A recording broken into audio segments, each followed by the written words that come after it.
Guys, Warlock's got some insane buffs, and I'm very excited to talk about this build inspired by those changes. But for this video, we're only focusing on 3 of those changes that are relevant to this setup. Number 1 is Warlocks have faster grenade cooldown, so more ability spam.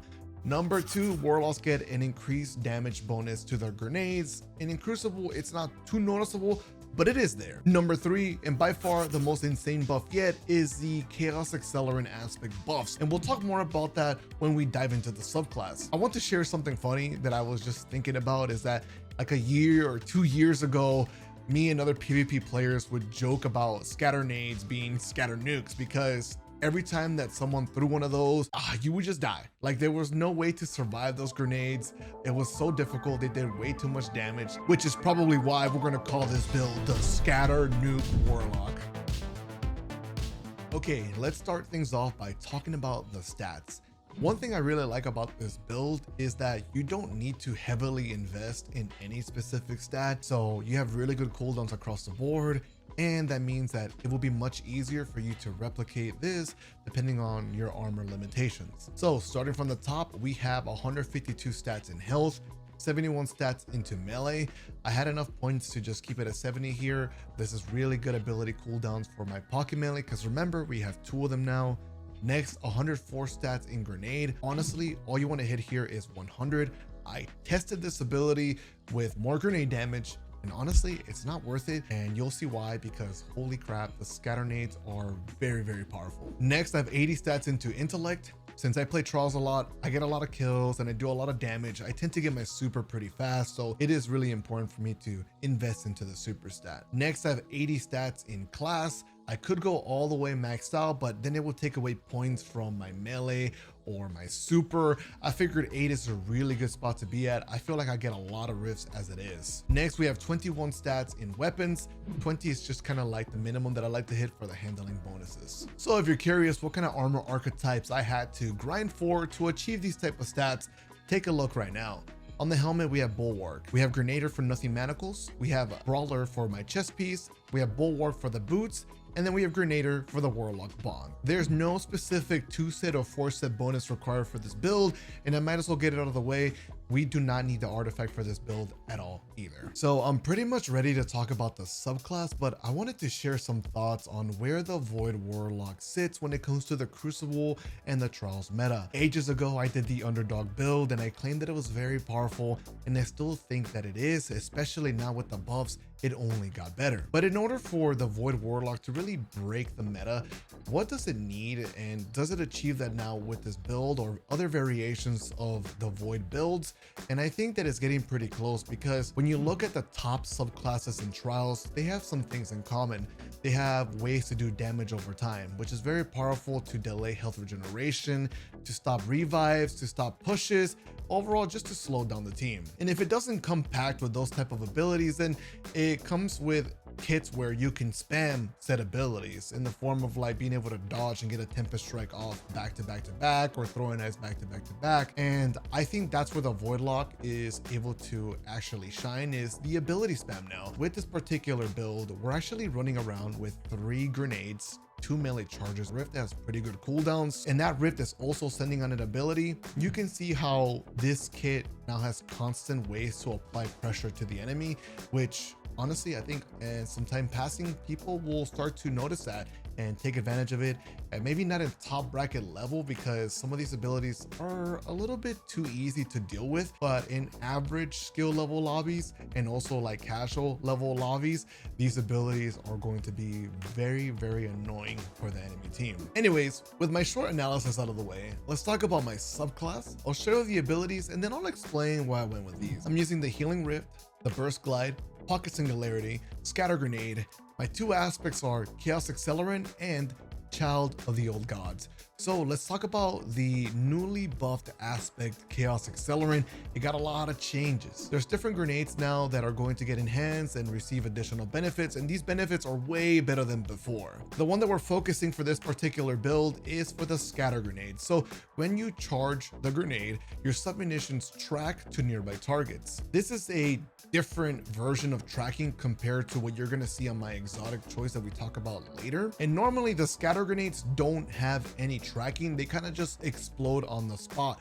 So these will give you a little bit of tracking if someone tends to walk away from them, but they're stuck in the corner. They are either forced to jump in the air or just die and tank it. That change alone isn't enough to make Chaos Accelerant so dominant for the Voidlock.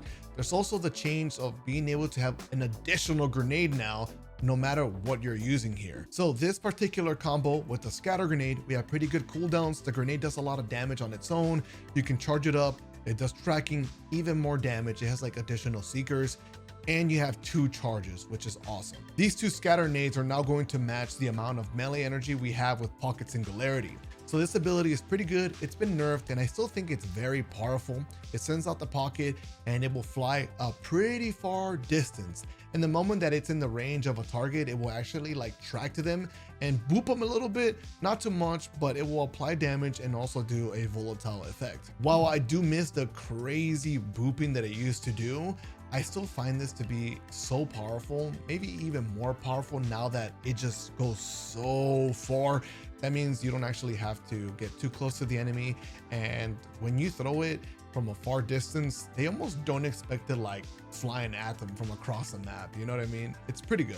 So we're using the healing rift here. It's just too good. You're constantly healing and you can hold down positions, dealing damage while you heal. When you combine this with the Child of the Old Gods, every time you pop a rift and you do damage, you're going to send this ability, and this ability can do a lot of damage. It can annoy the enemy player by forcing them to reposition or to change their attention to the Old Gods to destroy it. Take a look how the Child of the Old Gods just chases someone and it's annoying them, causing them to reposition.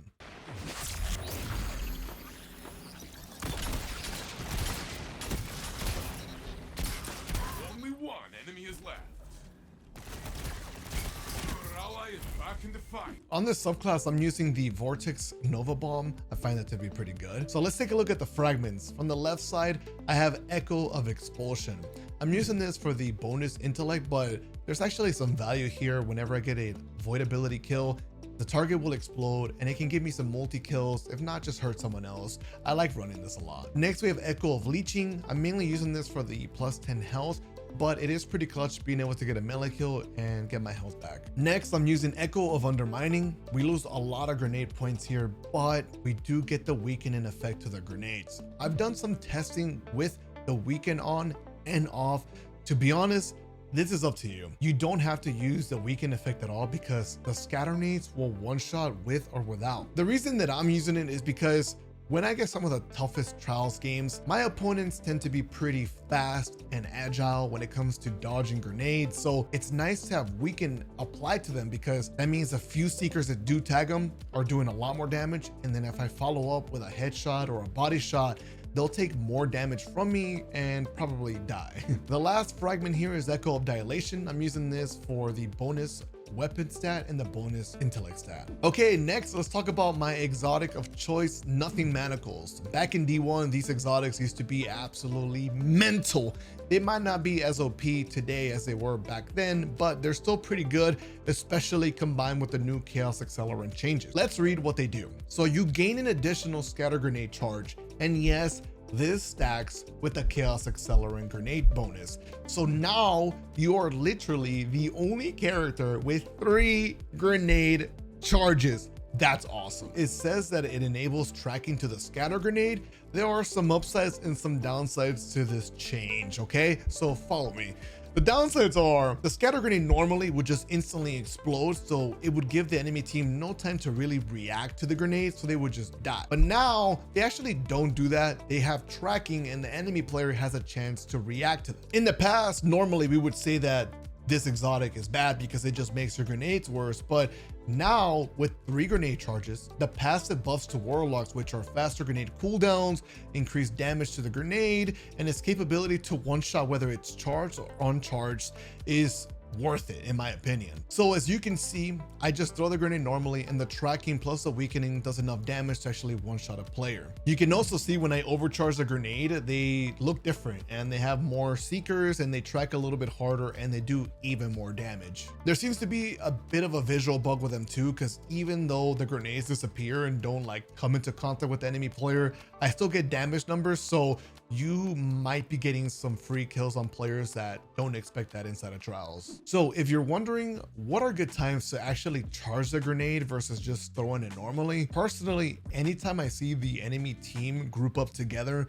behind barricades or a rift, or they seem to just be positioned in a spot where they're not going to move, I love to just charge the grenade, throw it like behind them or on the wall or directly at them, and I tend to get a lot of damage and some good picks. If I feel like I'm slightly weak going into the engagement, or if I feel like the enemy players are playing a little bit aggressive in a specific position of the map, I tend to just throw the grenade normally for the instant damage. But yeah, using nothing manacles with the new Warlock buffs has been an absolute blast. I had so much fun with them. They're very powerful. There's so many rounds where I feel like I'm just going in, chucking so many abilities, and the enemy team is like, when does it end?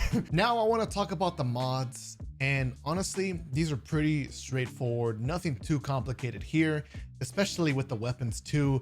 I didn't showcase my weapons at all because there's no specific loadout you need to make this loadout work. Just use whatever works best for you. Same with the mods. Whatever primary you're using, you want to have the targeting mods matching that element. On the gauntlets, I'm using dexterity mods that match the element weapons that I'm using.